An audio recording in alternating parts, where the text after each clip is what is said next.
Man, I had to go outside and go for a walk before I did this video to cool off. And I'm still pissed off. I'm still pissed. This was straight up sabotage. Stephanie White, you are a bum. Aaliyah Boston, you are even more of a bum. You are a $6 million piece of garbage out there. Your ass can't make a layup. You refuse to pass the ball to Caitlyn Clark. You stink. You stink. You've been intentionally not passing the ball to Caitlyn Clark for the last 7-8 games. We've been watching and counting. I've been watching your ass not pass her the ball. You can't make a layup to save your life. You just as garbage at layups as... Welcome back to WNBACORE. WNBA fans, something big is happening. Caitlyn Clark and Sophie Cunningham have made a major move, and the latest developments have the Indiana Fever and Stephanie White under serious attention. So, without wasting any time, let's jump straight into today's video. What is the real reason Caitlyn Clark and Sophie Cunningham could leave the Indiana Fever and join the New York Liberty? Why would they make such a huge move? Let's find out. As the arena descended into complete anarchy, she turned her back and walked straight away from the bench. After a heartbreaking 91-85 loss to the Dallas Wings, Caitlyn Clark finally lost it. Stephanie White, the head coach, remained motionless on the sidelines, clearly taken aback by the violent outburst that was taking place in front of her. It was more than just a crushing defeat on the road against a team that had lost 8 of the previous 11 games. It was the violent culmination of a growing internal conflict that had been developing behind closed doors for weeks and had the potential to destroy the entire business. She played a hell of a game. But this thing was 100% about Kelsey Mitchell, and I think it had everything to do with them seeing Caitlyn Clark climbing that MVP ladder, and they said, hell no, we are sabotaging this, and that is exactly what happened. The Indiana Fever lose to a team in the Dallas Wings that lost 8 out of their last 11 games. You could thank Stephanie White, who wanted to make it all about Kelsey Mitchell. Welcome to Keep the Vision. Make sure you like, comment, subscribe, share the channel, hit the bell notification, hype the video. That'd be greatly appreciated, man. I am disgusted with the Indiana Fever. I am disgusted. Stephanie White, get your bum ass in the trash. From the first possession, it was impossible to overlook the severe fracture on the court. Stephanie White entirely eschewed Caitlyn Clark as a major playmaker and wrote the original play only for Kelsey Mitchell. Mitchell was pushed directly to the free throw line by Clark's selfless bounce pass as she carried out the predetermined sequence. However, that one scene established a troubling precedent that governed the whole evening. Instead of counterbalancing the offensive assault, the coaching staff focused on a single strategy. It soon made it clear to all onlookers that Clark was being forced completely out of the central driver's seat. Stephanie White, get your bum ass in the trash. Get your bum ass in the trash. You are a fucking bum of a coach. You are terrible. You are terrible. You mean to tell me the very first play of the game was ran for Kelsey Mitchell? Caitlyn Clark threw her a bounce pass. Kelsey Mitchell went to turn the corner, got fouled, went to the free throw line. From that point on, every single play in the first half was for Kelsey Mitchell. Nobody else could establish a rhythm within the structure. It didn't take long for analysts to notice an alarming tactic that seemed purposefully intended to keep the generational rookie at bay. With each outstanding performance, Clark gained enormous national momentum and was quickly moving up the league's official MVP ladder. However, by coordinating everything via Mitchell at the expense of team flow, the offensive strategy used versus Dallas appeared to be particularly designed to stop her individual rhythm. The very dynamic that made them deadly was methodically destroyed by the Fever. With every offensive possession that went by, the tension on the hardwood became noticeably thicker. The startling reality of what was taking place on the floor was revealed by the statistical discrepancy over the first 2 quarters. It wasn't until the final 15 seconds of the second quarter that Indiana executed a single pick and roll or ball screen intended for Clark. Consider how ridiculous it would be to have the most explosive player in contemporary basketball remain motionless on the perimeter without a single off-ball screen until late in the second quarter. She was forced to observe the play from the sidelines while her scoring threat was totally neutralized. Clark's growing fury was starting to explode. Straight up bum. Stephanie White, you are the biggest piece of trash out there. Biggest piece of trash out there. Take a look at this. I'm glad. Look, Caitlyn Clark is turning her back on Stephanie White. She's over it. Can we end this thing at the end of the season? Shout out to Kelsey Mitchell, you played a good game, we're going to get into that. I want this thing broken up by the end of the season. You can't afford both. Pick one and let's move on. At this point, I'd rather y'all keep Kelsey Mitchell, Stephanie White, and Aaliyah Boston together in Indiana. Let's let Caitlyn Clark go elsewhere. Can we go elsewhere, please? I just want to get the hell away from here. I want to get away from these weirdos. I want to get away from this sabotaging organization. I want to get away from everything. Take a look at this. Stephanie White was utterly unaware of the severe collapse in team dynamics occurring in front of her. The head coach was continuously shown on camera giving Clark unrelenting instructions and bugging her during crucial dead ball situations without providing any meaningful schematic support. When the ball did end up in Clark's hands, Stephanie White appeared visibly upset rather than changing the offense to free up her star guard. A huge rift that could no longer be concealed behind diplomatic news conferences was revealed when the coach and superstar's body language deteriorated in real time. Look at her. Look at her. She don't want to hear it no more. Now look at Stephanie White when Caitlyn Clark has the ball right here. She don't even want Caitlyn to have the ball. She wants Kelsey to have the ball. You see that reaction from the coach? You see that? They hate each other. And it's okay. I'll be glad when this thing is over. I will be glad when this thing is over. Get Caitlyn Clark the hell away from this team. Get her the hell out of here, man. Caitlyn Clark don't want nothing to do with Stephanie White, and Stephanie White don't want nothing to do with Caitlyn Clark, which is fine. Can we stop this whole kumbaya thing? This fake thing. Stop standing up for Stephanie White at the podium. The frontcourt dynamics and passing distributions made the on-court execution even more concerning.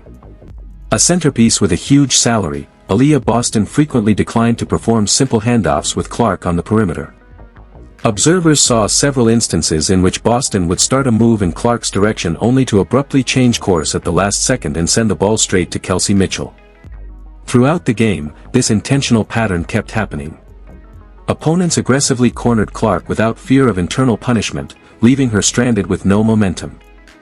Y'all had to go advocate for her at the podium. Y'all lost to a team that lost 8 out of their last 11 games. Caitlyn Clark didn't play well. You shot one free throw, that shows me you had a lack of aggression. I felt like you checked out in the second quarter, to be honest. I watched you check out. They ran everything for Kelsey Mitchell. You came down the court and you wasn't even looking for ball screens no more because you knew they wasn't coming. And you know once you pass the ball, you're never getting the ball back. You know that. If we all know it, you know it, too. You know Aaliyah Boston don't give you the ball when you give it to her. You know when you go for the handoff with Aaliyah Boston, she's going to do this and then go the opposite way and give it to Kelsey Mitchell.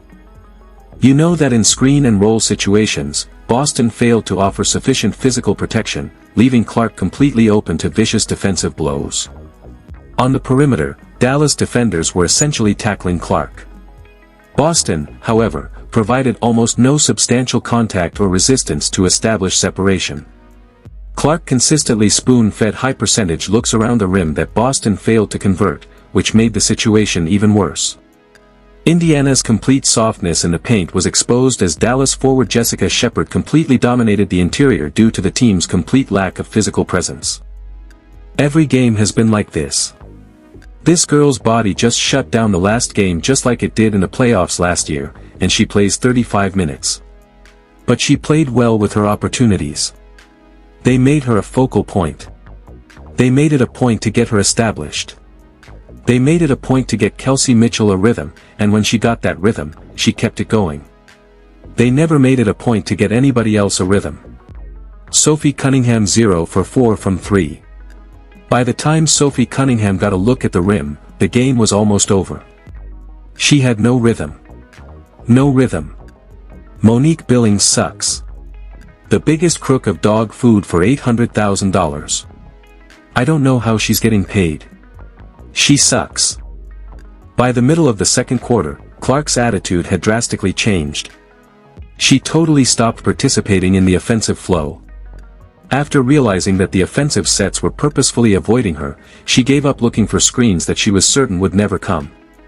She was fully aware that she would never see the ball again once it left her hands.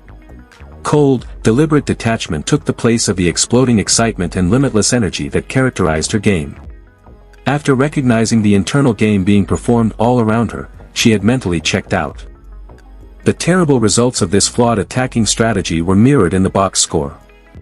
With a terrible 4 of 15 shooting performance, including 2 of 8 from outside the arc, Clark ended the evening with just 10 points, 9 assists, and 4 rebounds. The fact that she only made 1 free throw during the game demonstrated how completely the strategy erased her signature aggression when she frantically attempted to force the matter during the third quarter. That was more telling than anything else. Quarters of forced inactivity had completely wrecked her rhythm. Kelsey Mitchell, meanwhile, scored 37 points on 9 of 18 shots and made all 15 of her free throw tries, putting up incredible individual figures. On the surface, casual watchers witnessed a remarkable display of individual scoring that maintained the team's competitiveness. Insiders were aware, nevertheless, that this output directly jeopardized offensive balance and team cohesion. Every other important player was left absolutely adrift without a rhythm as the entire tactical strategy was twisted around feeding Mitchell to maintain an individual scoring run. The entire roster suffered as a result of this one offensive focus. Sophie Cunningham, a dependable outside shooter, missed all 4 of her 3-point attempts because she never made rhythmic contact with the ball. The game was already slipping away by the time supporting players touched the ball late in the shot clock. Monique Billings and other important rotation players found it extremely difficult to contribute, demonstrating how completely disrupted the offensive framework is when 4 players are reduced to spectators. The Dallas Wings, on the other hand, brutally took advantage of Indiana's mounting internal strife. Eriko Gunbowl scored 32 points while constantly and confidently exploiting the Fever's disjointed defensive rotations. After hitting 10 of 11 in the first half alone, Jessica Shepard finished with 26 points and 8 rebounds in a historic effort. Dallas played with complete togetherness, revealing a Fever roster that was actively collapsing from within, despite having lost 8 of their previous 11 games. Stephanie White's bold step toward Clark during a tight break late in the second half to deliver yet another round of sideline scolding was the evening's emotional high point. The star guard took a really startling action. With her hands raised in the air, Clark clearly turned her back on her head coach and moved all the way to the end of the bench. There was no denying the blatant disdain and lack of communication. As teammates watched, completely aware that a disastrous line had just been crossed, the sideline fell silent. The organization's carefully constructed facade of team cohesion was destroyed by this dramatic sideline altercation. Despite dubious rotations, Clark has diligently defended coaching decisions at post-game press conferences for months, appearing as the consummate professional. However, the illusion was effectively dead when she publicly refused to even interact with Stephanie White. Both the coach and the franchise cornerstone were unable to hide their intense animosity from national cameras due to the mutual mistrust that had reached a boiling point. Insiders in the front office are now raising the alarm about the disastrous leadership failure at the top. In order to maximize Clark's once-in-a-generation playmaking skills and put this youthful team in contention for the championship, Stephanie White was brought in. Rather, the most precious asset in the sport has been gradually alienated by her inflexible offensive strategies and dubious player management. It is unacceptable for coaching personnel to purposefully sabotage a generational talent in the name of isolated statistics. This is blatant organizational malpractice. The backcourt stars' increasing conflict has gotten to the point where it is completely unsustainable. Kelsey Mitchell is unquestionably a skilled scorer, but the truth is that an offense cannot function effectively with 2 dominant guards pushing in diametrically opposed philosophical directions. The organization is forced into an untenable corner by the ongoing structural strain caused by the current hierarchy. The front office will unavoidably have to decide between these conflicting offensive ideals when evaluating the long-term future. The obvious lack of accountability in the starting frontcourt exacerbates the situation. Aaliyah Boston's enormous deal necessitates a two-way standard that is on par with the league's most dominant superstars. Rather, the team's half-court performance has been seriously hampered by her obvious incapacity to complete standard shots at the rim or establish physical screen contact. An offense can be entirely destroyed by a compounding wave of frustration that occurs when your starting center routinely misses out on exceptional playmaking. The devastating defeat to Dallas is a risky turning point that might forever ruin Indiana's hopes of making the postseason. It's terrible enough to lose a pivotal game to a faltering opponent, but it's disastrous to do so while revealing severe personal conflicts. Throughout the fourth quarter, the players' body language revealed that they were not working as a cohesive team, but rather in total isolation. The season might fall apart in front of their eyes if the coaching staff is unable to command the respect of the locker room. Basketball fans all over the world have reacted angrily, calling for drastic changes from the top down.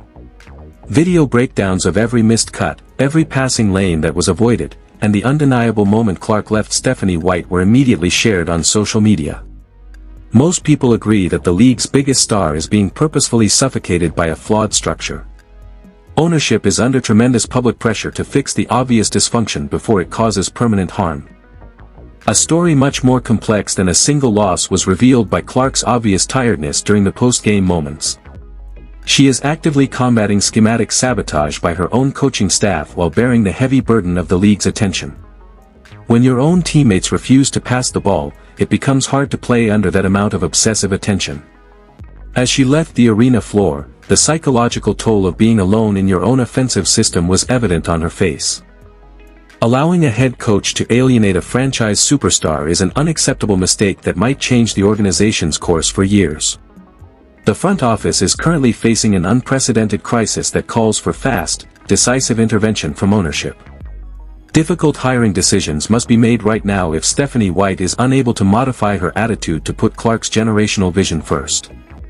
After this disastrous meltdown in Dallas, the luxury of waiting for things to organically settle has officially run out.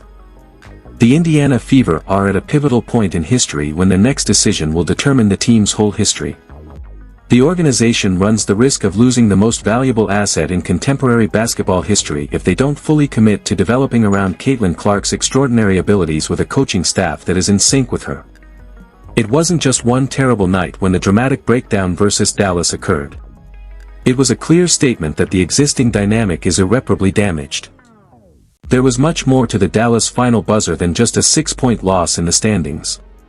It revealed a franchise cornerstone who has officially had enough of being marginalized, an unsustainable conflict of egos, and seriously bad tactical choices. The entire sports landscape will be irrevocably altered if Stephanie White and the Fever leadership ignore this important wake-up call. The actual conflict in Indiana is just getting started, and the consequences will be enormous.